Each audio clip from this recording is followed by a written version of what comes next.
കേരള പോലീസിൽ ഇത്തരത്തിലുള്ള CPMന്റെ കൊട്ടേഷൻ എടുത്തുകൊണ്ട് ഗുണ്ടാ പ്രവർത്തനം നടത്തുന്നവർക്ക് സംരക്ഷണം ഒരുക്കുന്നതാണ് കേരളത്തിന്റെ ആഭ്യന്തര വകുപ്പ് കൈകാര്യം ചെയ്യുന്ന ശ്രീ പിണറായി വിജയൻ ചെയ്തുകൊണ്ടിരിക്കുന്നത്. ഷാഫി പറമ്പിലിനെതിരെയുള്ള നടന്ന ഈ അക്രമത്തിൽ ഒരു തീരുമാനം ഇത്രയും ഡിജിറ്റൽ തെളിവുകളുടെ അടിസ്ഥാനത്തിൽ അതിന് പരാതി നൽകിയിട്ട് ഇതുവരെയും ഒന്നും ചെയ്തിട്ടില്ല.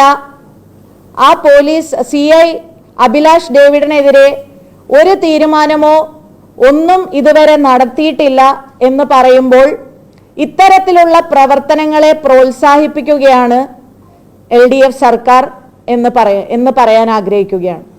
എല്ലാ തലത്തിലും സംഭവിച്ചുകൊണ്ടിരിക്കുന്നത് അതുതന്നെയാണ്. അപ്പോൾ ഇതിന് ആക്ഷൻ എടുത്തില്ലെങ്കിൽ മഹിളാ കോൺഗ്രസ് ഉൾപ്പെടെ വലിയ പ്രക്ഷോഭങ്ങളിലേക്ക് ഞങ്ങൾ നീങ്ങും. ശ്രീ ഷാഫി പറമ്പിലിനെതിരായ ഇത്തരത്തിലുള്ള ഇത്രയും ദിവസമായിട്ടും ഒന്നും ചെയ്യാതിരിക്കുന്ന ഈ ഒരു ഇത്തരത്തിലുള്ള ഒരു സമീപനത്തെ അംഗീകരിക്കാൻ കഴിയില്ല എന്നുകൂടി പറയാൻ ആഗ്രഹിക്കുകയാണ്.